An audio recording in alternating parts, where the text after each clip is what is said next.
right, Mike Nelmes. My background is I'm going to be talking a bit about my time at the Australian War Memorial as working in the aircraft and military technology and vehicles section, curating that collection. I was there from 1983 to 2004. I then went to curate a museum at Narromine in New South Wales, which I still do part-time. In the meantime, I went to Air Force History Office, which was then in the Air Power Development Centre of the RAAF for a couple of years. And in those various jobs, I did a bit of writing of books and magazine articles and so forth. At the moment, I edit Wings magazine. I'll do the historical editing for Wings, which is the Air Force Association magazine.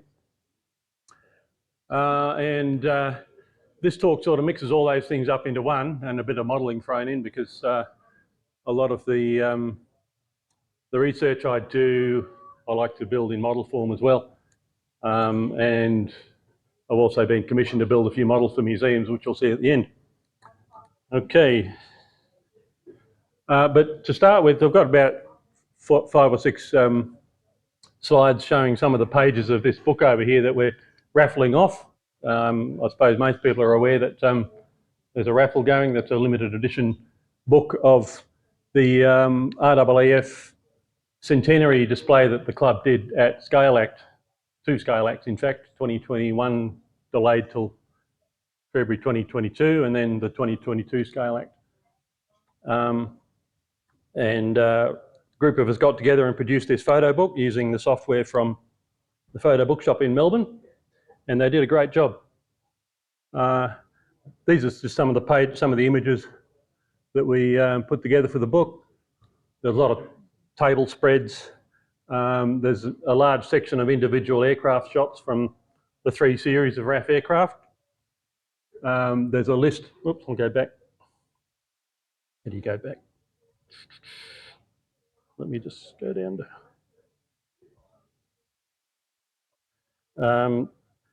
there's a list of all the aircraft in each series and who built what in what scale. And then individual shots of the aircraft. Let me get back to slide mode.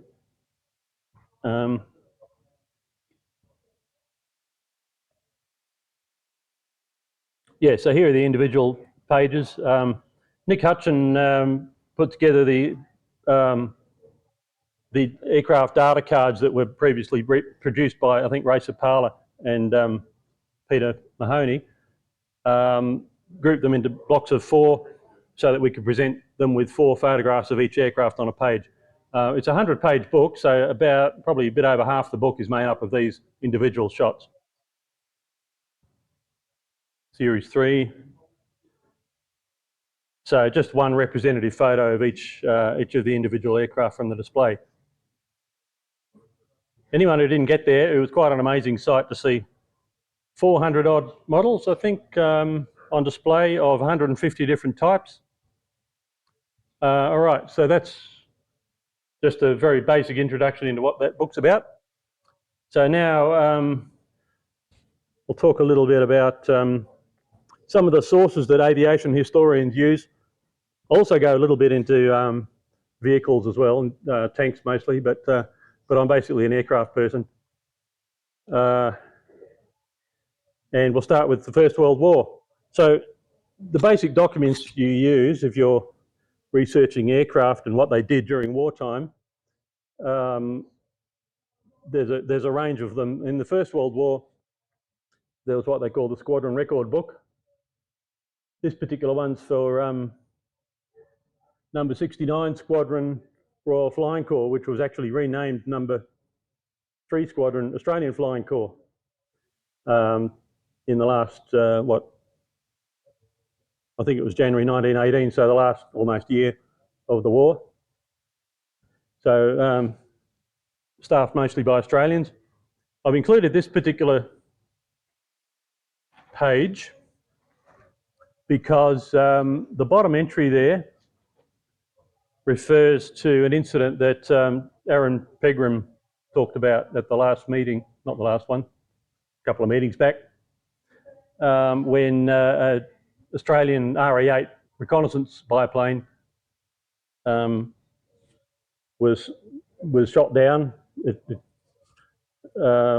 A group of 6 Albatross, it says 5 here actually, 5 enemy aircraft attacked it and killed the 2 crew members, and it flew on and landed by itself, I think about 80 miles away. And no one knew what had happened to it until the next day when they found this almost intact aircraft with 2 dead crewmen in it. Anyway, one of the Albatrosses was shot down in the engagement. I'm just recapping what Aaron said. And that Albatross German scout ended up in the AWM War Memorial Collection. It was forced down by a single bullet, went through the fuel tank and into the leg of the pilot. So he brought it down behind Australian lines and it was captured. Now I've just realised that this is the old version of the slideshow, so just give me about 20 seconds and I'll escape out of that, try and get into the current version. We'll go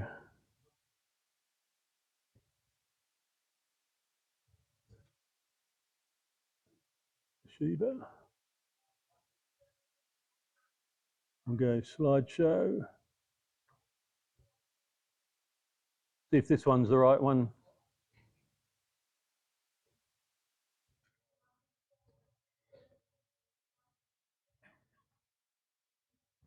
Okay.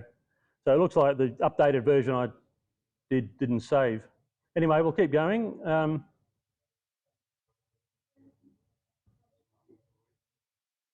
So some of the squadron's sources, as I said, include the squadron record book. You've also got summary of work here that was done by the units in combat.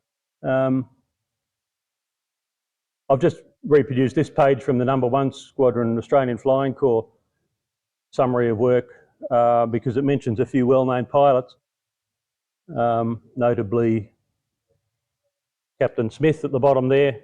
That's Ross Smith, who was the first pilot to fly out from England to Australia in 1919 and was a noted ace in Bristol fighters prior to that, during the war.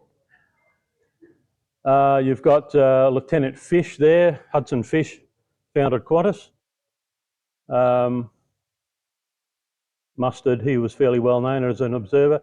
So you've got pilot and observer listed there for each of the operations, what they did, when they took off and landed, duration of the mission and what they were doing. Along with the type of aircraft on the left there and its serial number. BF in that case stands for Bristol Fighter, and then it's Royal Flying Corps serial number, which was generally a letter followed by 4 numbers. Incidentally, the guy at the top, the observer at the top there, Lieutenant Fletcher, he founded the Narromine Aero Club at Narromine, where I curate the museum, so he appears quite a bit in the displays there. And his entire collection of stuff was donated by his great nephew about 5-6 years ago, including a lot of really rare stuff, which is on display at Narromine. On the right side, I've got another source of information that a lot of people don't really consider as, I suppose, common research material, but I go around cemeteries looking at graves of some of these guys, especially the more famous people. In this case, Paul McGuinness, who co-founded Qantas with Hudson Fish. And this is in the Karrakatta Cemetery in Perth. And they've actually written up an information board because he's so significant. But another significant person I noticed buried not far from him in the same cemetery, who I'll come to in a little while. And he had no information board at all. Keeping going. Yeah, and that was Huey Edwards, who got a Victoria Cross in World War II. And this is his grave on the right there. His plaque was at the front. He's mentioned at the front and the back of those 4. He commanded Royal Air Force Station Binbrook in World War II, where number 460 Squadron RAAF was based, flying Lancasters, including the one in the War Memorial, G for George, and I'll get to that a little bit shortly. So that's Edward's grave in Perth. And the document I've got there is an extract from the operations record book or operational diary of number 460 Squadron. I selected one with that happens to have a mission of G for George in it. So going from left to right, you've got the date of the operation. Oh, let me go back. I didn't know this was touchscreen. Great. Okay. Date of the operation. So in that case, 3rd of April 1943. Type of aircraft, Lancaster. Serial number W4783. That was the Royal Air Force serial number of the aircraft. In brackets, you've got its individual aircraft letter. In that case, it was G. That's how it got the name G for George. The crew listed usually in order: captain or pilot, navigator, wireless operator, engineer, and 2 gunners. Where they were flying to, in this case it's Essen, Germany. Time of takeoff and landing, bomb load, everything about the individual aircraft's operation listed there. So the detailed listing of the bomb load, etc. Yeah, so you'd be amazed at the amount of information that's contained in these wartime records. They were kept in under wartime conditions, and luckily they took the time to do it, to keep these records. Otherwise we wouldn't have this stuff. One of my jobs at Air Force History Section back in, I think I was there 2004 to 06 or 7, was trying to convince the current Air Force units to send in their monthly reports. And that was a never-ending, thankless job because none of them were interested in doing it. And you had to ring up and say, have you lodged your monthly report for your unit? And yet in World War II, they were doing it almost faultlessly. Well, when I say faultlessly, there are a lot of errors in them actually, but there's a lot of detail there. Okay, another type of document you have is the combat reports. Another example here with the Lancaster G for George, which was attacked by a fighter on one particular night. So this is a slightly blurry document, but we've got the date and where it flew to. Hang on. So marshalling yards in Paris. This is one of it. I think it's probably its 3rd last operation, this one. All the weather conditions, etc., and what happened. And down the bottom, you've got an account by one of the gunners of the fighter attack. They didn't shoot it down, but neither did the fighter shoot down the bomber. Yeah, most of these engagements didn't result in a loss. Sometimes they were inconclusive. It was all at night. These are all night bombing operations. So sometimes they weren't even quite sure what had attacked them. Still on the Lancaster. Another interesting source in the case of G for George is that its chief fitter, the ground crewman who kept the aircraft airworthy, the guy that headed up the crew that kept G for George in the air, he kept a diary of the aircraft and what it did. Listed all the missions that it flew and the crew members, wrote up a comment on each raid. So this is additional to the official operations record book. It's just his personal diary of, he called it Diary of a Bomber. Mining off Sweden, here's a raid on Berlin. Good prang, it says, good mission. Took Captain Hooper as passenger. He was a war correspondent who actually went on the flight. The story about it, journalist going on bombing operations in World War II is quite interesting. The Americans and the British both took journalists along to report on what they saw. Sometimes they took cameras, film cameras. That, for example, on the American side, that's how they made the documentary about the Memphis Belle, the B-17 that flew 25 missions. They took a film crew along on one of its last missions. Actually, they took the crew in quite a number of the B-17s and then stitched it all together into one story as if it was all filmed from that one aircraft. But in the case of G for George, this guy called Hooper went along. They did get some damage. So he says there, Hooper as passenger, war correspondent, line shooting. So apparently he bragged quite a bit about the mission afterwards. 12 flak holes in starboard wing, tailplane and rudder, 2 motors cut out over target, iced up. So two of the 4 engines knocked out by flak. Iced up means that ice formed on the wings or in some cases the propellers, and you could get chunks of ice being thrown off the propellers into the side of the fuselage. That actually happened on one night in G for George, where a piece of ice actually broke through the canopy and knocked out the engineer, the flight engineer. Didn't kill him, but gave him a fairly long-lasting headache. On the right side, this is the bomb log or the mission tally of G for George that most people have probably seen when it was on display. That's the repaint of it. So that's the accurate version based on World War II photographs. Prior to 2000, it bore a less accurate version of that. Not sure what they based it on. Anyway, the 1:32 scale HK kit of the Lancaster includes the markings for that aircraft, and they've got them pretty spot on for that bomb log. I'll show you some photos of my build of it later on. Okay, what's next?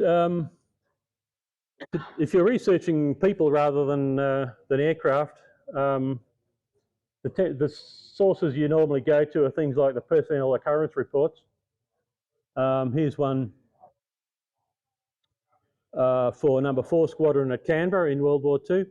They were flying Wirraways, and you've got a list of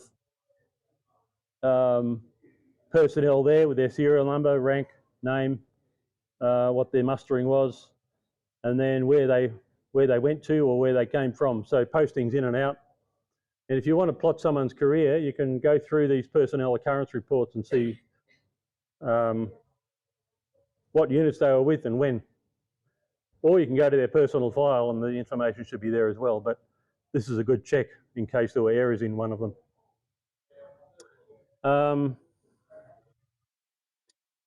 Just seeing if there was someone significant I included that for. Yeah, the guy at the top, Terry McFawn. I used to know old Terry quite well. He was the last surviving World War II veteran who worked at the War Memorial. He was one of the security staff, and he used to come over for lunch to my place every month, and we'd have a good chinwag about his service. So he started off in 4 Squadron, Wirraways, and then went to number 13 Squadron from Darwin, which flew Ventura bombers.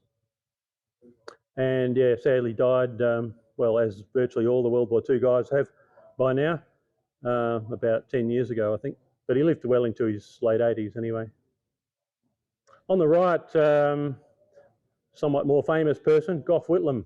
That's his airman's record sheet. So I just found that online. All these records are online through the National Archives of Australia website. If you're interested in a particular squadron, you just type in the squadron number and history, the word history after it, and do a search, and it'll come up with usually the operations record book and the squadron diaries. And if they're available online, they'll have a picture of an icon next to it, which means it's been scanned. You can click on that and up come the pages. some of these files are like hundreds of pages long, really detailed. In the case of Gough Whitlam, you can see that I'll just translate some of the entries there. And the bottom half of that document, 2 ITS, so that's number 2, Initial Training School. That was his first posting in the RAAF. I think that might have been Bradfield Park, Sydney. He then went to 1 AOS, I think, 1 Air Observer School, and then number 3 BAGS, Bombing and Gunnery School. So we did training as a navigator and a bomb aimer, bombardier. This is just the first part of his record, so he's only his rank is leading aircraftman still there.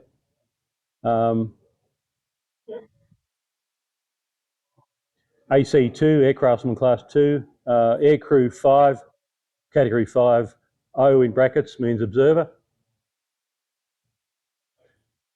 And you can get their next of kin, the date of birth, different documents in the file tell you all their enlistment details, and they had to do a medical test so you can find out if they had a scar in their left buttock or whatever, what their eyesight was like, height, weight, hair colour, and usually a photo, mugshot of them.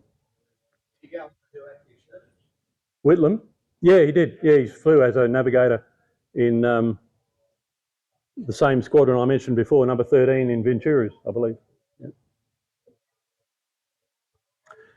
Another source is in the days when you could still track down veterans still alive from World War II. I used to write to a lot of veterans, getting their addresses from the squadron associations, and ask them questions about their service to include in my books. This particular one came from a guy called Mick McGrory, who was in 460 Squadron, flew in G for George a number of times with one of its early crews as a bomb aimer. And he wrote me about a 10-page letter answering my questions. And I'm still in touch with his son, who's working on a biography about him. So you can be lucky. You can get guys who are really interested in telling you everything about their service. Others just don't want to say anything about it, depending on what they did and what they experienced, I guess.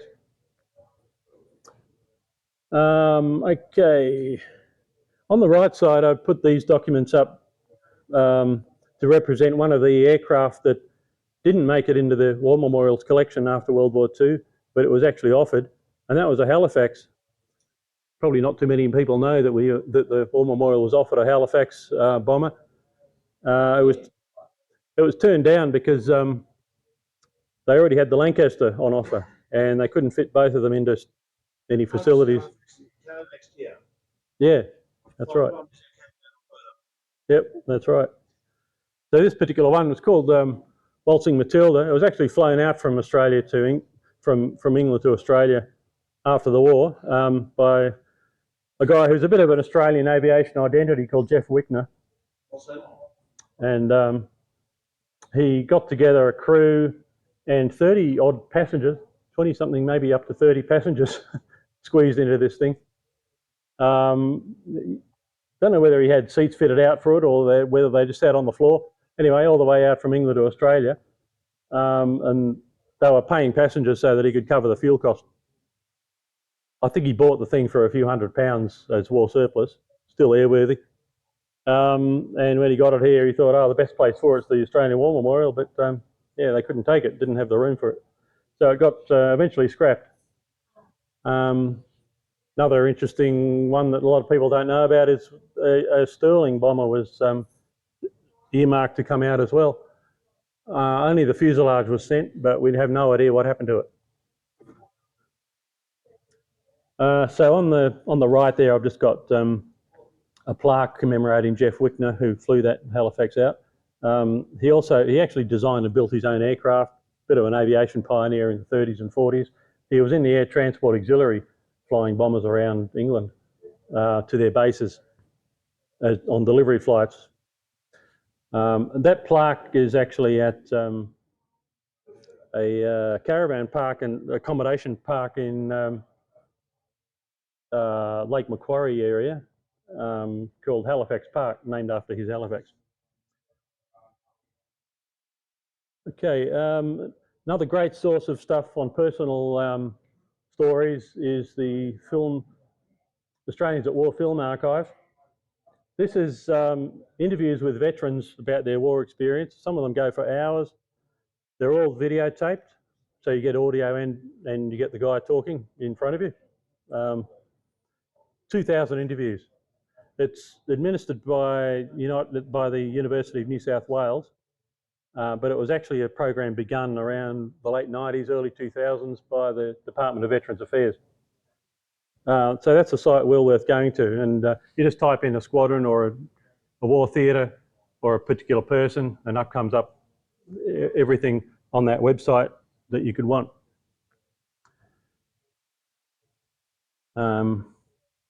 Most recent one I looked at and listened to was an interview with a gunner on a Liberator who was shot down in the Celebes area in 1945. Flight of Liberators was attacking a Japanese light cruiser, and they were attacked by Oscar Japanese fighters, and 2 Liberators shot down. Out of the 2 crews, only 1 guy survived, and the interview is with him. So he actually bailed out and was picked up by a Air Sea Rescue Catalina. They took off the ocean in very rough, stormy conditions and were promptly shot down by a fighter. He then got into a second Catalina after an hour or so in the sea. It was attacked and they made it into cloud just before that one was shot down. So a very lucky guy called Keith Schilling. Okay, in the rejig I did of this show, which didn't save, I ordered things properly, but in this version it sort of goes from World War II back to World War I. So just bear with me while I jump dates a bit. So we've gone back to the First World War, and what I've got here on the left is something I discovered that I'd never seen and never heard of before, not long ago, about a fire in 1925 in the Australian War Memorial's exhibition building before the War Memorial moved to Canberra. It started off in Melbourne, moved to Sydney briefly, and in 1925 a fire started and destroyed what they say is 6 German aircraft. I suspect that the aircraft on the bottom right that I've shown there was included, was actually burned as well, but they didn't want to admit that that was gone because that was a very significant aircraft. That was the RE-8, which flew the most operations over the Western Front in the First World War. And that was actually in the collection of the War Memorial, and we believe that was destroyed in that fire. Another one was the Phelps D3 on the top photo, which is shown there in a parade in London before it came out here. So this report that I found on a file describes exactly what happened, how the fire started, who was involved in trying to put it out. But they say nothing about the aircraft other than 6 German aircraft were destroyed. And they say down the bottom, they weren't that significant anyway, so don't worry too much about it. Each of them would actually be unique in the world now, from what I can tell. I don't think there's any RE-8 surviving complete, for example. There was actually, no, that's not quite true. They wouldn't be quite unique, but there are maximum of two to three examples of some of them. The Fokker D7, for example, that was one of them. LVGs. As I said, no one knows quite which ones they were, but you can deduce which ones they were likely to have been from the fact that others survived past that date. And then by the 1940s, all of the First World War aircraft that were brought out here, and they numbered something like 25, I think, maybe 28. There's only 2, maybe 3 of them left. The 2 German ones in the War Memorial collection, the Phelps and the Albatross. And the other First World War aircraft were already in Australia. They were part of the Imperial gift. So they weren't ones that were sent out here as war trophies. Okay, another one of them we believe was the Bristol fighter flown by Ross Smith, later Sir Ross Smith, who was, as I mentioned, the First World War ace in number 1 Squadron Australian Flying Corps in Palestine. That's his aircraft there, B1229. You can see that the inscription on the side tells us it's a gift aircraft. That one's from Muswellbrook. People used to put money in to actually pay for aircraft for the Australian Flying Corps, and that's an example. The bottom right photo was taken in Adelaide in 1920 when the War Memorial's aircraft collection was put on display at the Motor Traders Association. The caption doesn't say who the people are or what the aircraft is, but it's the Bristol fighter. I believe it's the same one as in the top left photo, flown by Ross Smith. And I suspect that's actually Ross Smith standing in front of it because it looks a lot like him, perhaps with his parents. Adelaide 1920. So yeah, the Bristol fighter could actually have been included in those 6 aircraft burned in the fire in 1925 in Sydney. Don't know how many Bristol fighters there are in the world, but there can't be more than 2 or 3, I don't think. The original ones. There's a few replicas. 2? Ah, thank you. Yeah, they're very rare. I'll mention tanks briefly. So on the right there, we've got a view of the Mark IV female tank that made its way into the War Memorial collection in 1919. Here it is in running condition in a parade in Swanston Street, Melbourne, trundling down the road. Had a maximum speed of 1.5 miles per hour, so yeah, walking pace or less. So yeah, some of you have probably seen that tank on display. Maybe not on display, but certainly in storage. It was on display many years ago. I thought that, just trying to remember whether they actually displayed it when the A7V German tank was on display in Anzac Hall at the memorial. Did they put them together? Yeah. Hmm? Okay, right. Yep. Bottom left, that's an LVG C6, German observation aircraft. With German First World War aircraft, a D generally means fighter or scout aircraft. A C is observation or reconnaissance.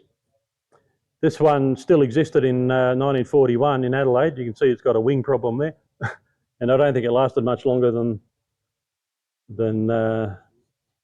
World War II. A lot of them were left out in the open. The arrangement was that each state was assigned originally 6 First World War aircraft to serve as memorials to the First World War, captured German ones, and the Commonwealth was assigned 6. So in theory, we had 70-something First World War aircraft that were to come to Australia, and they balked a bit at that and said that we don't have the ship space for that. So they actually sent, I think, 30 or so nearly half what was intended.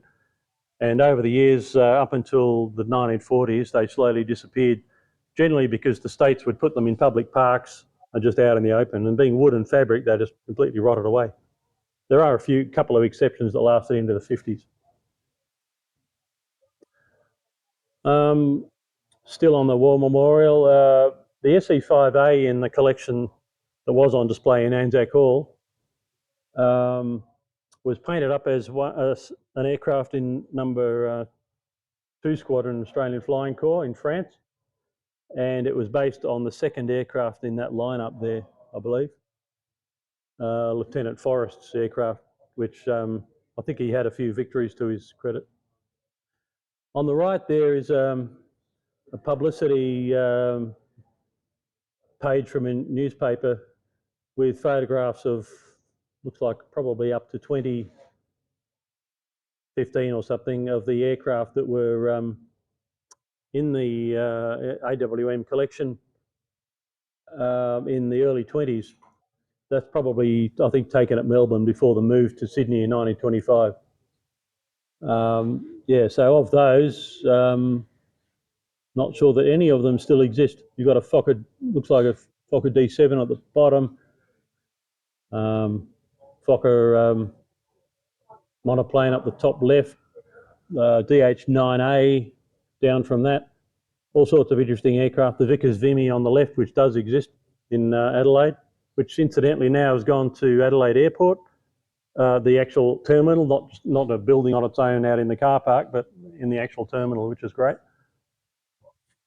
And that was the aircraft that first flew from England to Australia, 1919, by Ross Smith and crew. Getting back to World War II, colour schemes interest me quite a bit. This is an original shot of the Messerschmitt 163 rocket fighter before it was repainted in the 70s. I think repainted in 1980, 82 or something. And it was meticulously photographed before the repaint, but only in black and white. So that shows what it looked like in its original scheme. For some reason, the RAAF repainted it without telling the AWM because it was on loan to Point Cook. It was showing signs of deterioration, but personally, I would have left it as it was, like they did with the Messerschmitt 109. So that's still in its original paint scheme. Speaking of which, here's the starboard wing of the 109 G6 with still original paintwork on it. Very hastily painted. This was built in the late war period, 44, when they weren't taking a lot of time to paint or even build aircraft. Some of the builds are pretty dodgy in the late war German aircraft. Alignments of panels and so forth are just everywhere. Still on the War Memorial. This is a few general views of the storage annex at Mitchell from my last visit there a few months back. Some of these aircraft and vehicles I didn't even know they had. Firefly, nose of a C-130. I think there were two Orions. Two Orions or two F-18s. Anyway, certainly one Orion. Bottom left, you've got the Japanese light tank. Yeah, just a treasure trove of stuff. When I was working there, we had 30 aircraft by the time I left in 2004. It's now up to 45, I think, aircraft. So they're really still growing the collection, mainly from post-Vietnam conflict.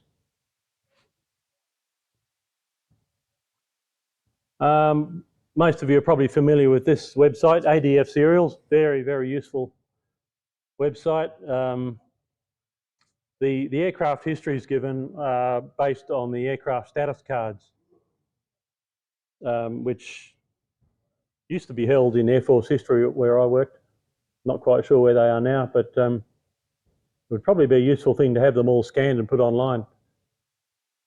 But ADF Serials has done the huge job of transcribing a lot of them, and in some cases they're summarised.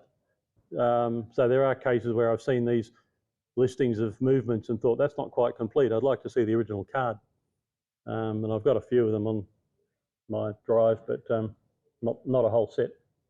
So in this case, that's an Oster A11 from the second series RAAF. So RAAF serial number A11-1, RAF serial number. So a lot of aircraft supplied from Britain retained their Royal Air Force, or actually Air Ministry, serial number as well. There are cases where they're both painted on the aircraft, but generally they are referred to by the RAAF number. The type, so you've got Mark II, Mark III as well. Perhaps it was converted from 2 to 3. I'm not quite sure what the story was there. And then a whole listing of where it went to with dates. That's the sort of detail you get on the aircraft status cards or history card. Speaking of which, here's an original example. This one's for the Tiger Moth that we got from the Narromine Museum a few months back. And you can tell that if you can decipher the writing. So 18th of July 1940, received at number 1 Aircraft Depot, AD, ex-UK. So it was shipped over from England, arrived at 1 AD at Laverton, and went to number 7 Elementary Flying Training School. And it stayed there for most of its career. It later went to number, I think, 11 Elementary Flying Training School. Unfortunately, it didn't actually fly at number 5 EFTS, which was the Narromine Tiger Moth Training School. That would have been nice to have an original one from the school at the museum there, but beggars can't be choosers, so we got that one. Yeah, so that was actually a UK-built Tiger Moth, not an Australian-built one. So it retained its British serial number, T5458. So here it is on display. In the background is the Wright Flyer replica, the 1907 Wright Flyer Type A, which was built in 2005 and was flown by Colin Pay. Pig of a thing to fly, apparently. He was about the only person with enough experience to handle its foibles. It was very sensitive to pitch because it has an elevator at the front. So he was fighting the thing the whole time, and he wasn't even able to do a circuit. He just flew it in a straight line, and that was hard enough. Above that is the Venture glider on display at Narromine. The Venture, that's the only one in the world, although only half a dozen were built, I believe, based on the Slingsby RAF training glider of World War II. That one was built in Dubbo underneath the showgrounds grandstand over a 3-year period, 1950 to 53, just by a group of enthusiasts, and they then flew it on nearly 9,000 flights over 20 years. Here's the Wright Flyer in the air, just about 4 or 5 metres up, with Col Pay at the controls, who, as you probably know, died in 2007. And there it is on display. In the background of that display photo is the First World War display. You can see a 4-bladed wooden propeller there. That came off an RE-8 observation biplane of number 3 Squadron in France, 1918. And the pilot of that aircraft his family donated his entire collection of stuff, uniform, Sidcop flying suit, diary, photographs, etc. The propeller has a hole in it, a bullet hole in it, and his diary records being forced down on a particular flight, and we speculate that perhaps that bullet hole's had something to do with it being forced down. But he cut it up into 4 and had it boxed and shipped out to Australia after the war. Quite a rare item. Another rarity is a painting that was donated with it by the family, painted by Arthur Streeton, who's the war artist. He spent some time in France painting Australian military units and what they were doing, and he painted the actual aircraft that propeller came from. And we have the serial of it from the tail. You can just see it to the right of the propeller there, 2270 or something, actually cut from the fin of the RE-8. So great collection there. Still at the Narromine Museum, this is a 1930, well, designed in the early 30s, built in 1938 at Narromine in the motor garage by an enthusiast. The world's first type of kit aircraft. So you'd buy a kit, or you'd buy the plans and build it yourself from either the kit or materials that you source locally.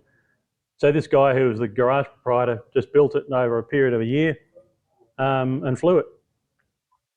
It disappeared after World War II. No one knew what had happened to it until 2008, I think. We tracked it down in a shed in outback New South Wales, and it was still there, complete, except all the fabric had been eaten off by rats. But the metal framework of the fuselage and the timber wings were all still completely intact. So it's fully restored now by the local men's shed, finished in 2011. They even taxied it, didn't fly it, because to get a C of A it would have been problematic with the age of the glue and so forth that was used. So that's another unique aircraft in the world. There are none of those left other than that one that are original. Corbin Super Ace.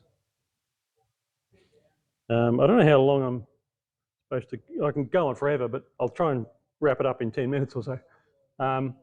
Another project I did for the Narromine Museum was a board of, we call it the Wall of Fame.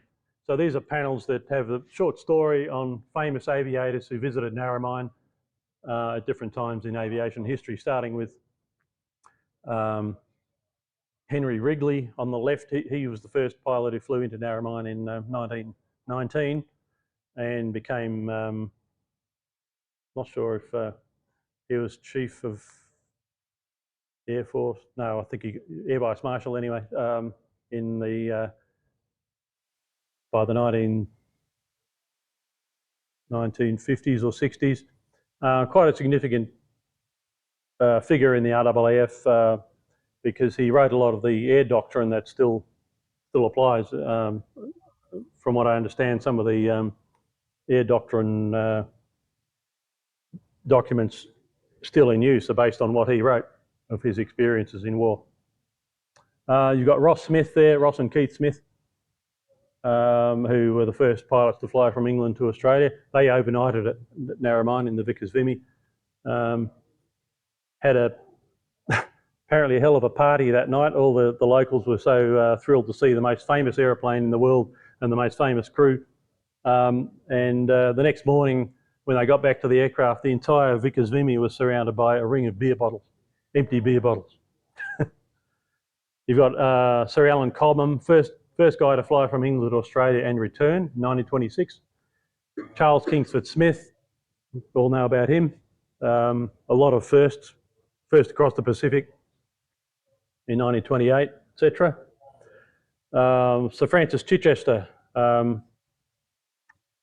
not quite the first to fly solo from England to Australia, but did it quite early on, 1930. Colin Pay there, he was a local Narromine lad who became one of Australia's most famous warbird restorers, but he started off actually as a aerial agricultural pilot, flying tiger moths that had been fitted out for crop dusting. He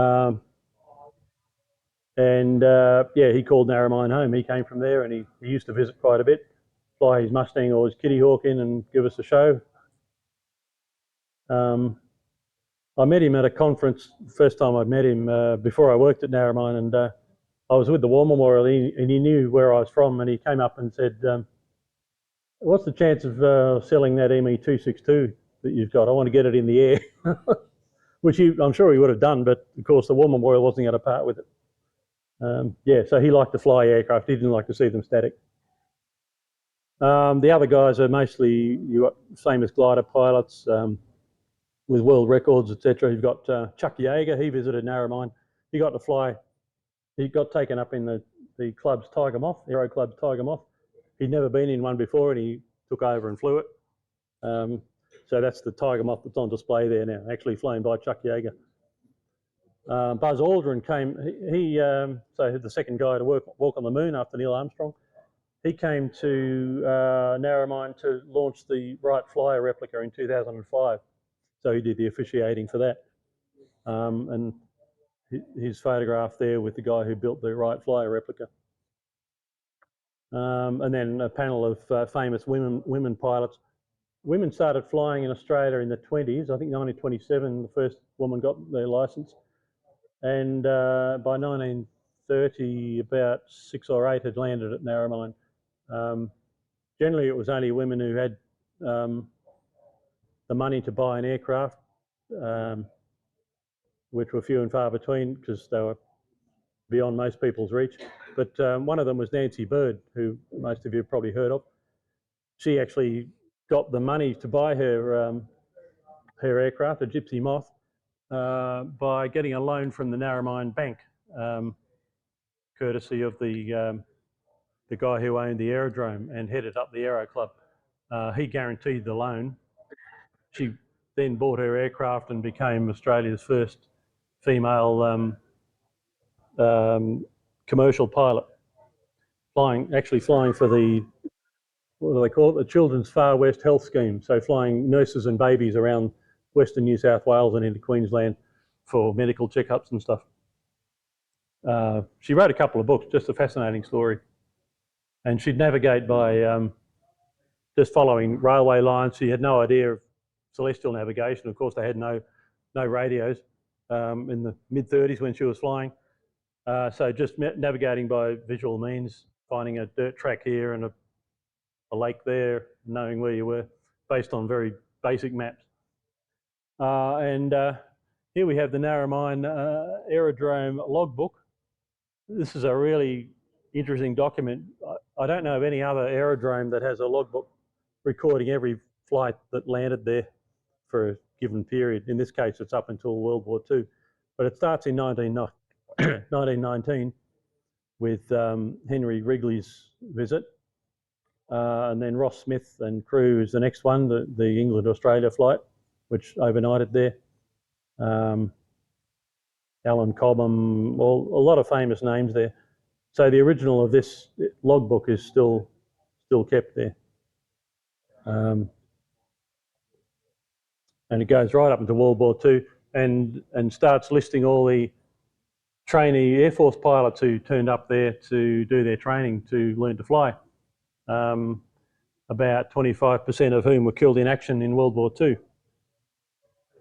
And we've currently just built a memorial wall, which will be covered in plaques listing all the guys who graduated from the EFTS Elementary Flying Training School courses. Nearly 3,000 of them. 20% of all RAAF pilots of World War II learned to fly there. As I said, 25% were killed in action. So all their names there with a cross next to the ones who died. So that's the wall under construction, and the plaques are about to be mounted.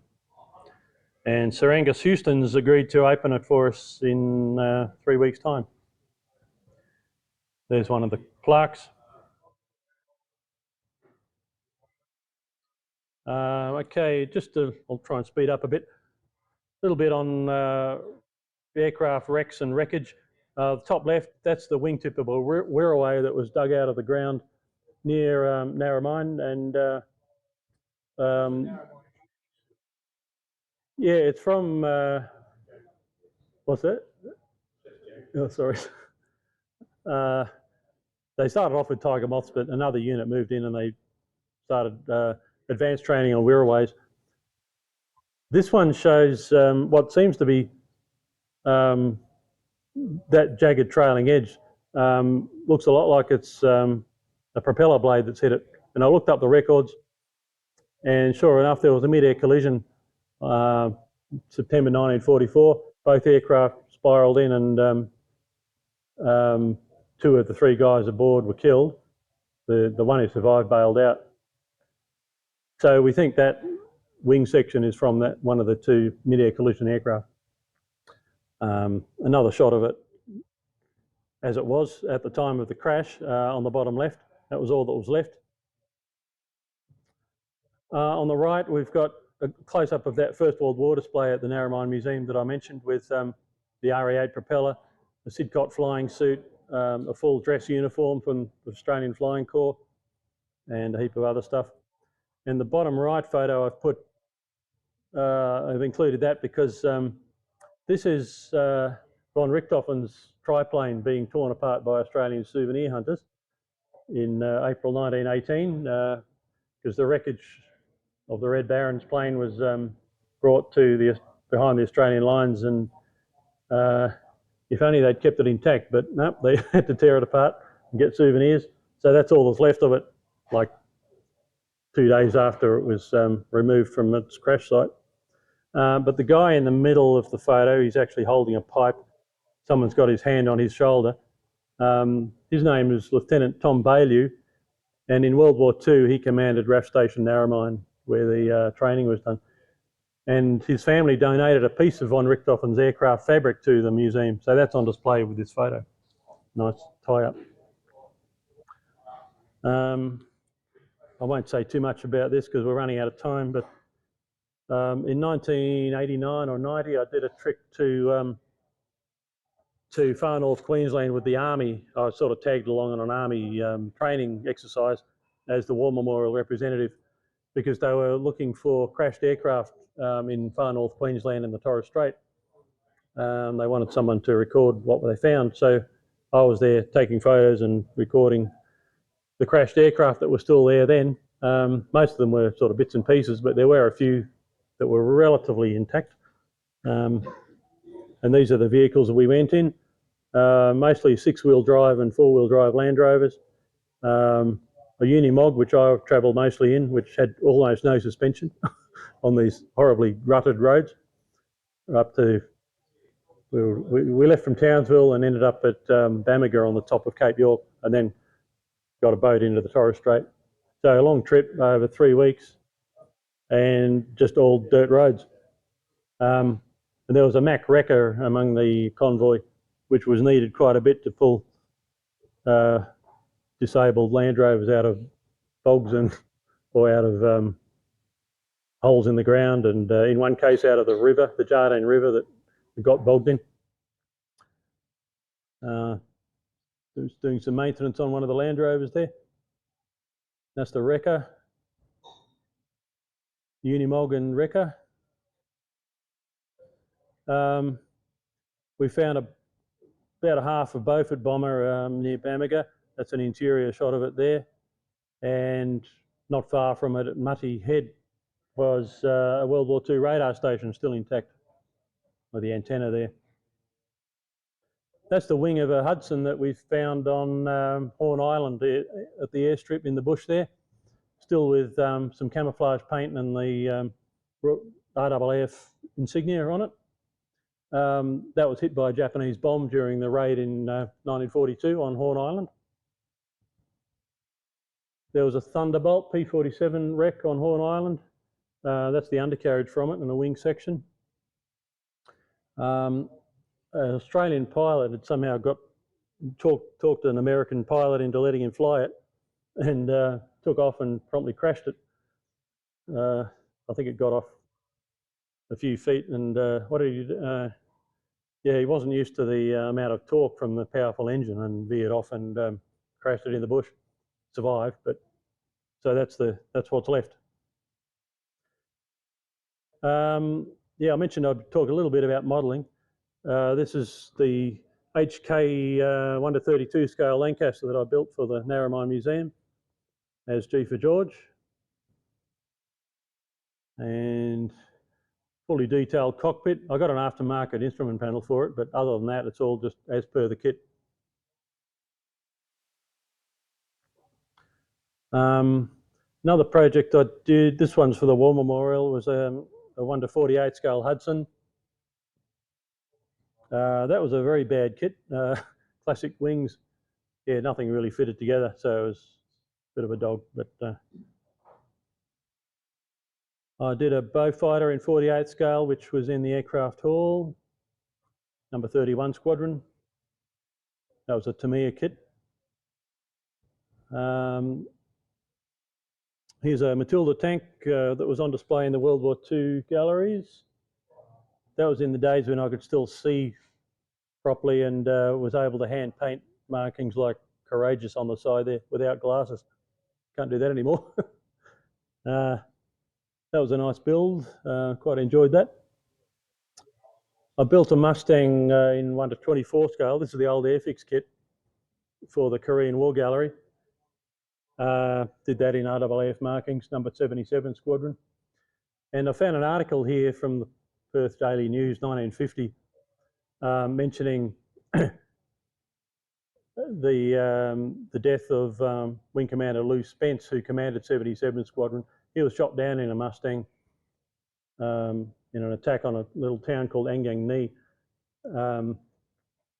Actually, no one's sure whether he was shot down or just didn't pull out of a dive, but the wreckage of his Mustang was found, and there was talk that it might be brought back to Australia. It says they are being preserved at the War Museum. From the photographs and details supplied by the squadron, the War Memorial will build a model of the aircraft. This will be placed on view at the War Memorial. Well, that never happened. As far as I know, there was no model in the collection, so I built one just based on the Airfix 24 scale kit. And there's Lou Spence in the cockpit of it. And there's me in the cockpit of a Mustang. I went for a joyride. That was fun. That was at one of the Wings Over Illawarra air shows when the Mustang from Caboolture flew down to do joy flights. Yeah, I could recommend it. I did a Sterling, that's the old Airfix 72 scale kit. That was for an RSL club, I think Narromine, Sydney. And that's in the markings of Ron Middleton, who got a VC in that aircraft. So code letters OJH, number an RAF squadron anyway. He trained at Narromine, and so we've got a photo of him. That's the one on the right. He's on the far right of that photo, doing his tiger moth training. He also grew up in that area too. I did a series of 9 aircraft in 72 scale for the War Memorial Vietnam Gallery, all different types that were flown by Australians, either in the RAAF or the Army or in the US Air Force.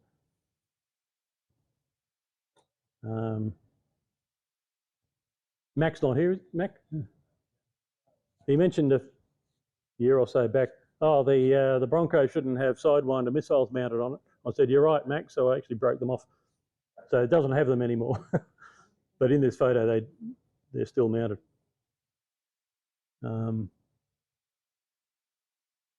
Yeah, so Cessna 180, Phantom, Kiowa, Iroquois, Cessna Bird Dog 02,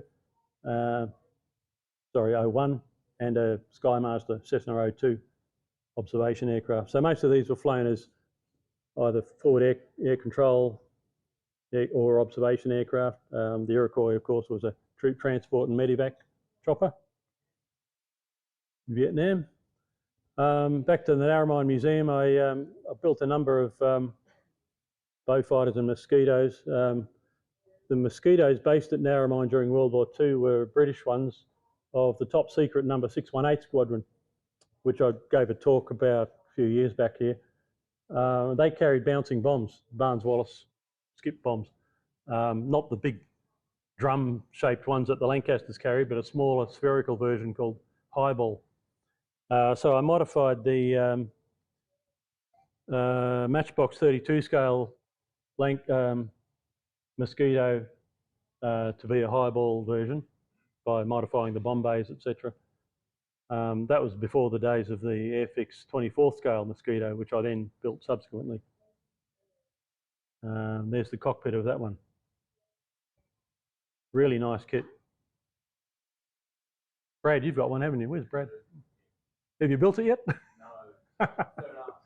All right. Oh, there's the, I don't know why I put that in again. That's the Sterling built for the RSL in Middleton's markings. And finally, the Southern Cross, that was the old Zvezda kit. There's a much better one available now, but that was done for another RSL club. Not too bad, but yeah, needs a fair bit of work. Kingsford Smith's Southern Cross. So that's in the scheme and the configuration that it flew across the Pacific in 1928. All right, well, that's just a very quick summary of what I get up to. Thank you. Any questions? Yeah, David. Michael, I actually saw Southern Cross at Chris Airport 9 years ago, last July, when I was catching a flight home. Yeah, it's still preserved up at Brisbane, that's right. Yep. Is it big as swimming inside the terminal at the airport now? Yeah, just in the last 6 months, I think it's, no, probably 12 months ago. Yeah, well, they moved it from that building out in the car park into the terminal, so it's on better public view now. Yeah. Thank you. Yeah, Brad. Oh, glad you liked it. You what, sorry? You... Oh, okay. Did you? Actually, now that you mention it, I think I was aware there were colour ones, but I hadn't seen them, so that'd be great. I've only seen the black and white ones. Yeah. Yep. Yeah, it was just such a shame that it was repainted. Oh, right. Could be, yeah. Well, late 70s, early 80s, still the period when I guess people didn't often consider the originality of an aircraft as being worth preserving. You know, like the American idea of take it apart and rebuild it and completely restore it and just throw away whatever's not sort of top notch anymore. And that was done quite a bit up until probably the mid 80s. I think the attitude changed. Yeah. Yeah, the 109 sat in my warehouse at 2SD at Regent Park. I remember you saying, yeah. Yeah. We fought tooth and claw to make sure nobody took any of the color scheme away, left all the stencils, made sure everything stayed exactly the way it was. Yeah, so we got you to thank. Yeah, well, thank you. But your unit, yeah. My staff made sure that no matter how many 1-star and above wanted to climb over it, no. Yeah. And one thing we can say, well, it's a exhibit for a crime. It's because they were trying to sort the guy out who was trying to export it illegally. So we were able to say, well, no, I'm very sorry, sir. It's a criminal exhibit. You can't touch it. Yeah, yeah. I don't know if people know the story, but a bloke called Doug Arnold, who was an aircraft collector in Britain, tried to export that aircraft from Australia to Britain. And the story goes that he had it sprayed in, well, it's not just a story, I've seen the evidence, had it sprayed in this plastic material and then spray painted silver with roundels painted on to make it look like a Mustang, and had it crated, and customs were tipped off that he was doing this, and they intercepted it just before it left the country, luckily. Yeah, so that's how the ME-109 stayed in Australia. Yeah, the story went, there was a wharfie who knew his aeroplane, unquote, and saw the thing in the container and tipped the customs off. They knew in advance, but the story went out that it was a wharfie who recognised it as a fur thief. That was the story. Yeah. Yeah, well, it sat in the warehouse at 2SD while all the court cases went through, and I think we made bloody sure nobody touched the colour scheme or even the smallest stencil. Well, I'm glad he did, because I think it may be the only 109 left in the world in original paint. There's very few World War II aircraft that are still in their original paint schemes, because everybody just wanted to repaint them after, especially up until the 50s, 60s, even as I said, into the 80s. Yeah, David. Well, the Spitfire sample which has been repainted since 1945. Sorry, I didn't catch that. The Warmer Spitfire still repaint scheme. Exactly, yeah, it is. Yeah, so it's another rarity. The Spitfire there, the Mark IIA, is still in its World War II paint scheme. I've lost track of what's happened to the War Memorial aircraft. Of course, they've knocked down Anzac Hall and they're rebuilding the bigger building in its place. In the meantime, everything, as far as I know, is out at Mitchell in storage. Whether the World War II galleries are still, it is still on display. So, yeah, oh, that's good. Yeah, so it's still visible. Yeah. Okay, well, I probably better wrap up there. Thanks for your time, everybody.